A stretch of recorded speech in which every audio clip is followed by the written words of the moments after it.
Alright, with this video I'm going to be showing you how I insulated a steel overhead door. I chose to use some 1-inch thick Atlas R-board foam insulation. I chose this because it has a fiberglass backing on it that could be paintable or finishable, and we'll use the foam insulation because it's both rigid and lightweight. I also like the fiberglass backing because it allows the construction adhesive to adhere to the insulation a lot better.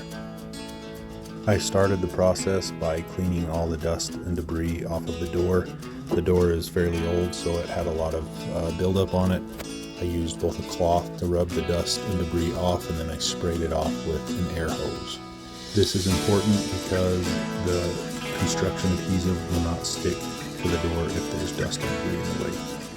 Here I am measuring out the individual pieces to fit within the panels on the door and using a utility knife and a straight edge to cut everything.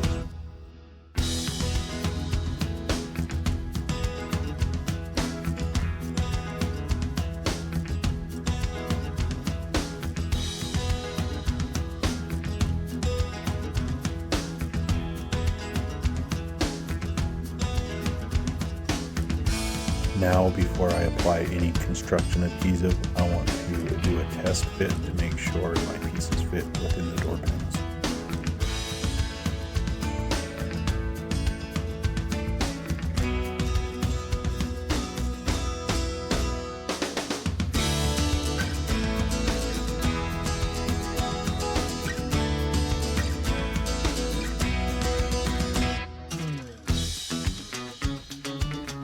I cut some small wood shims about 1/4 inch thick to insert between the frame of the door and the insulation panel to hold it in place until the glue dried.